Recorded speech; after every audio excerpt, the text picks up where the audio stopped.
بسم اللہ الرحمن الرحیم نحمدہ ونصلی ونسلم علی رسولہ الکریم اما بعد۔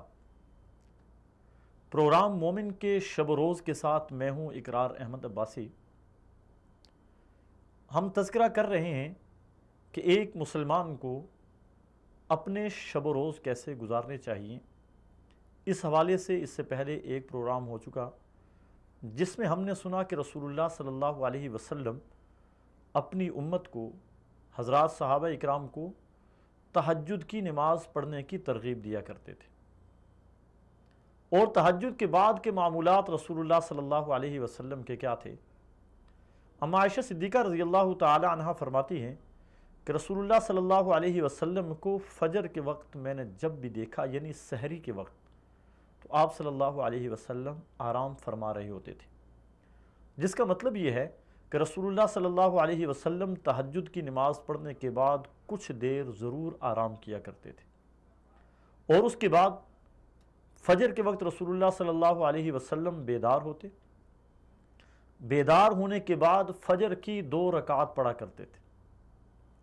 اور وہ فجر کی 2 رکعات اما عائشہ صدیقہ رضی اللہ تعالی عنہ فرماتی ہیں کہ اتنی جلدی پڑھا کرتے تھے کہ بسا اوقات میں سوچتی تھی کہ اس میں آپ صلی اللہ علیہ وسلم نے کتنی تلاوت کی ہوگی، سورہ فاتحہ بھی پوری پڑھی ہوگی۔ اور رسول اللہ صلی اللہ علیہ وسلم کی فجر کی معمول کے بارے میں آتا ہے کہ فجر کی سنتوں میں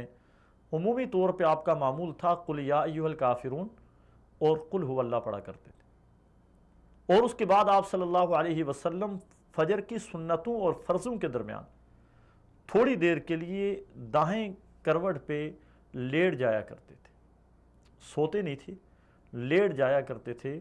اور اس کے بعد اٹھ کر حضرات صحابہ اکرام رضوان اللہ علیہم اجمعین کو فجر کی نماز پڑھایا کرتے تھے۔ یہ بتانے کا مقصد یہ ہے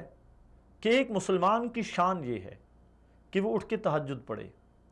اور اگر تہجد نہیں پڑھ سکتا تو کم از کم فجر کی نماز با جماعت پڑھا کرے، کہ پہلے اطمینان کے ساتھ فجر کی سنتیں پڑھے اور اس کے بعد فجر کی جماعت میں شریک ہو جائے۔ رسول اللہ صلی اللہ علیہ وسلم فجر کی نماز حضرات صحابہ اکرام کو پڑھایا کرتے تھے، اور فجر کی نماز میں آپ صلی اللہ علیہ وسلم طویل قرات کیا کرتے تھے، بسا اوقات 50 آیات قرآن مجید کی ایک رکعت میں تلاوت کیا کرتے تھے، اور بسا اوقات اس سے زائد بھی ثابت ہے رسول اللہ صلی اللہ علیہ وسلم۔ اور فجر کی نماز میں سب سے زیادہ لمبی صورتیں آپ صلی اللہ علیہ وسلم پڑھا کرتے تھے، اور فجر کی نماز پڑھنے کے بعد آپ صلی اللہ علیہ وسلم کا معمول تھا کہ حضرات صحابہ اکرام کی طرف متوجہ ہو کے بیٹھ جایا کرتے تھے، یعنی اپنا چہرہ حضرات صحابہ اکرام کی طرف کر لیا کرتے تھے، آپ کی پیٹھ قبلے کی طرف ہوتی تھی، اور صحابہ اکرام رضوان اللہ علیہم اجمعین کے ساتھ مختلف معاملات میں بات چیت کیا کرتے تھے، جن میں ایک تو حضرات صحابہ اکرام سے پوچھا کرتے تھے کہ کیا تم میں سے کسی نے رات کو کوئی خواب دیکھا؟ صحابہ اکرام اپنے رات کے خواب سناتے تھے، رسول اللہ صلی اللہ علیہ وسلم خوابوں کی تعبیر بھی بتایا کرتے تھے۔ اس کے بعد اگر رات کے وقت آپ صلی اللہ علیہ وسلم پہ کوئی وحی نازل ہوئی ہوتی تو حضرات صحابہ اکرام کے سامنے اس کا تذکرہ کیا کرتے تھے۔ نئے احکام اگر نازل ہوئے ہوتے تو آپ نئے احکام بھی حضرات صحابہ اکرام کو بتایا کرتے تھے، اور کوئی بھی نئی بات ہوتی، اصلاح کی بات ہوتی،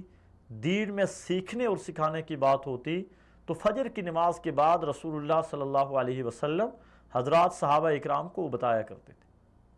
اور صحابہ اکرام رضوان اللہ علیہم اجمعین کے ساتھ بے تکلفی میں گفتگو کیا کرتے تھے۔ اس بے تکلفی کی گفتگو کا فائدہ یہ ہوتا تھا کہ اگر صحابہ اکرام میں کوئی شخص بھی آپ سے کوئی بات پوچھنا چاہتا، بڑی بے تکلفی کے ساتھ پوچھ لیا کرتا تھا۔ حضور اکرم صلی اللہ علیہ وسلم کبھی کبھی حضرات صحابہ اکرام سے یہ پوچھ بھی لیا کرتے تھے کہ کیا تم میں سے آج کسی نے صدقہ کیا ہے؟ کیا تم میں سے کسی نے تہجد کی نماز پڑھی ہے؟ کیا تم میں سے کوئی روزہ دار ہے؟ ایک روایت میں آتا ہے کہ ایک موقع پہ رسول اللہ صلی اللہ علیہ وسلم نے حضرات صحابہ اکرام سے ان کی رات کی اور فجر کی عبادتوں کے بارے میں پوچھا کہ کیا تم میں سے کوئی شخص ایسا ہے جس نے فجر کی نماز سے پہلے صدقہ کیا۔ صحابہ اکرام میں حضرت ابو بکر رضی اللہ تعالی عنہ نے عرض کیا یا رسول اللہ میں نے کیا۔ پھر پوچھا تم میں سے کسی کا روزہ؟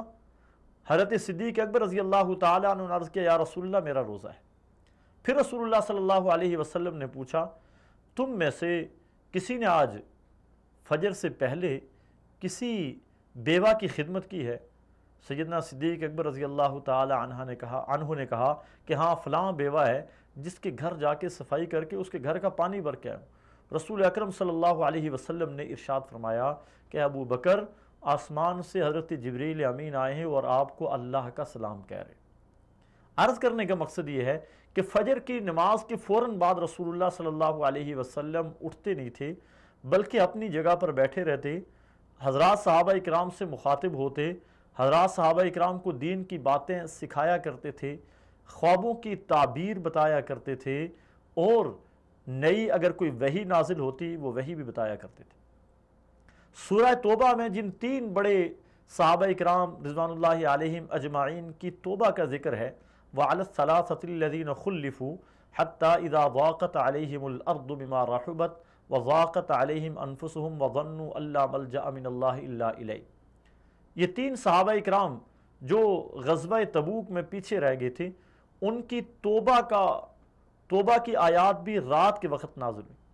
اور جب رات کے وقت نازل ہوئی حضور اکرم صلی اللہ علیہ وسلم حضرت سلمہ رضی اللہ تعالی عنہا کے گھر میں قیام پذیر تھے۔ حضرت سلمہ کو اتنی زیادہ خوشی ہوئی کہ وہ اجازت مانگنے لگی اگر آپ مجھے اجازت دیں تو میں ان 3 صحابہ اکرام کو رات کی تاریکی میں جا کر بتا کے ہوں کہ تمہاری توبہ قبول ہوگی۔ رسول اللہ صلی اللہ علیہ وسلم نے منع فرمایا، اور فجر کے بعد صحابہ اکرام رضوان اللہ علیہم اجمعین کو مطلع فرمایا کہ ان 3 صحابہ اکرام کی جو غزوہ تبوک میں پیچھے رہ گئے تھے ان کی توبہ قبول ہو گئی ہے۔ تو صحابہ اکرام میں ایک صحابی بھاگتے ہوئے گئے اور انہیں جا کے خوشخبری سنائی۔ رسول اللہ صلی اللہ علیہ وسلم کا معمول تھا فجر کی نماز کے بعد صحابہ اکرام کی طرف متوجہ ہوتے بات چیت کیا کرتے تھے، اور سورج طلوع ہونے کے بعد تک آپ صلی اللہ علیہ وسلم وہیں پہ تشریف رکھتے تھے، اور سورج طلوع ہونے کے بعد جب سورج کی زردی ختم ہو جاتی تھی، سفیدی ظاہر ہو جاتی تھی، اس کے بعد رسول اللہ صلی اللہ علیہ وسلم اشراق کی نماز پڑھا کرتے تھے۔ اشراق کی نماز کا تذکرہ انشاءاللہ ہم اپنے آئندہ پروگرام میں کریں گے۔ اللہ تبارک و تعالیٰ سننے، سمجھنے اور عمل کرنے کی توفیق نصیب فرمائے۔ والسلام علیکم ورحمۃ اللہ وبرکاتہ۔